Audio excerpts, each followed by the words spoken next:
Yo, what is up guys? Welcome back to another video.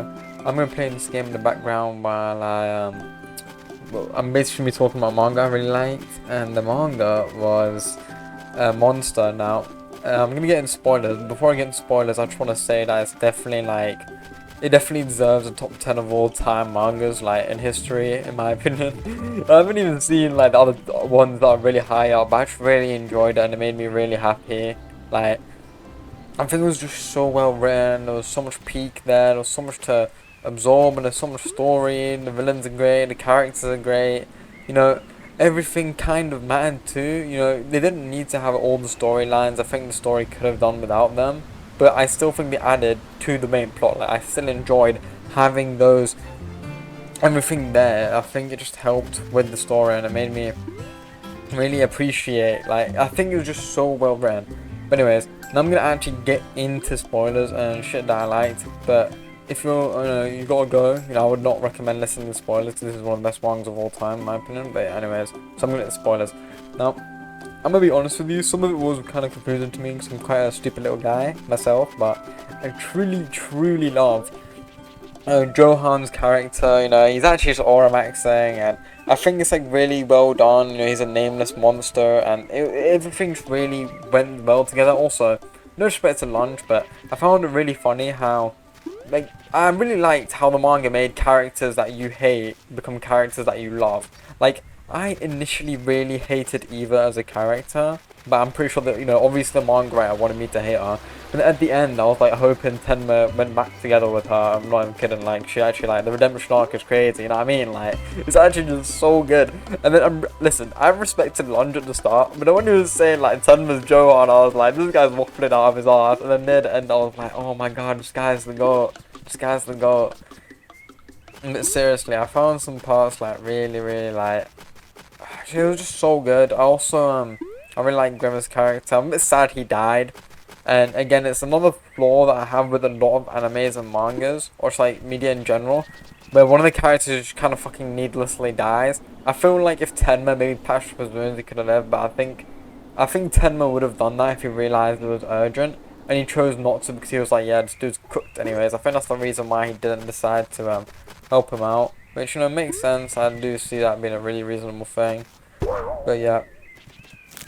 One of the things I also really loved was just the little story. I just really loved the little stories, the guy and the girl with the gun. I think near the start where he helps a little bird and the girl finally smiles. That was just such a good story. It was so well written and it was so great. And also there's just so much attention to detail. You know what I mean? Listen, I would say I kind of speed read my mangas. I do 50 chapters in one day and then I call it a day. Then I try to stop reading for a bit. But that's how I kind of read a lot of my things. And when I say that, I saw so much detail everywhere. It was so good. Despite it being a manga, it felt so realistic and so lively. I just really enjoyed it. All the details and whatnot. I definitely thought it was pretty hype. Now, I still think that my biggest flaw. Let me try to think. I'm trying to think what's bad about it, because I don't want to rate anything in my entire life 10 out of 10. So I don't believe that there is such thing as a masterpiece. I think people kind of just improve and improve.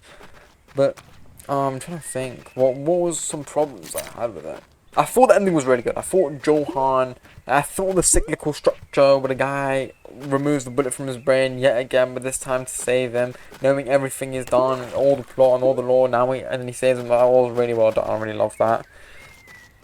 But I just don't know how it's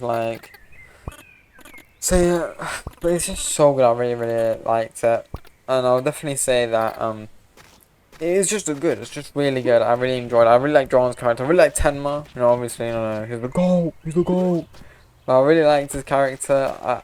I found it really inspirational that he actually never ended up killing anybody in the entire manga. Also, I think some of it is a little bit too bait. For example, when Roberto came back and he shot the guy over the balcony in the library, I knew that he didn't die as soon as he shot him because I saw that he didn't shoot him in the head. I was like, bruh. Come on, bro. I think it would have been way better if he shot him in the head and then he was revived by another brain surgeon. Maybe that brain surgeon was Johan. I don't know, but I think it was a little bit bait at times where he kind of knew what was happening. But And just because you know what's happening doesn't mean it's a bad thing, you know what I mean? But yeah, I think that's like my only real issue with the manga. Otherwise, I think it did everything really well. Again, it wasn't a manga or piece of media that made me cry. I didn't like shed a single tear, but like I would say it really like made me think about my life. You know what I mean? Like, it made me really just deep stuff, and that I really enjoyed it. Like for example, when I watched something like Violet Evergarden, I cried my eyes out. You know what I mean? But when I read Monster, I didn't cry at all, but I still enjoyed Monster more. And Monster, you know, I think it's one of those things where you really got to deep it. It's more about like deeping it, while it's sort of like crying in the moment. I really appreciate the stories because I do like deeping it. I don't really like I like action, but I personally think I prefer those stories where they deep it a lot more because you know it's just more like you think a bit more in your life and it makes you like reflect on. I like the animes or mangas that really like make you think about your own life, and like that shit made me think about my own life. Um, I think at the end where Johan just like fucking leaves the bed. I don't know how he did that, but to be fair, he did. You know, he did do that thing where he kind of fucked off, and well, you know he's done it before. He can do it again. He can probably leave the bed. I thought it was really. I just think the cyclical structure is just so well done. It's so big. It's so big. I don't know what else to really say. Like I'm not really great at talking about this type of stuff, but I just really loved it, and overall, I'd probably give it like a 9 out of 10. Maybe a 9.2. I think the rating it has, which is like a 9.17, is really deserving. I think it definitely deserves that rating. It's not like undeserved or overrated or underrated. I think it really does deserve that rating from what I saw on my anime list. I think yeah, that's a really fair rating. And I definitely give it that rating. I think it's fair. And so I'll probably be rating it. I think it was like a 9 point. I'm sure I'm putting it at 9.2 because you know what I mean? I think I can't be asking this for 9 point. I don't know the real difference, but I think it's definitely like 9.2. I don't think it was like perfect, but I definitely think it was worth my time reading and definitely made me think a bit about my little life, and I really enjoyed it. I definitely think if you haven't read it, you definitely fucking should. I don't know what the fuck you're doing with your life. That's so important that you can't read it. You know, I've been telling some of my friends to read it, but. Also, I feel a bit annoyed that the anime didn't do it justice, apparently, because obviously the anime isn't rated as highly as the manga, but it is what it is. I definitely still think that it's really peak.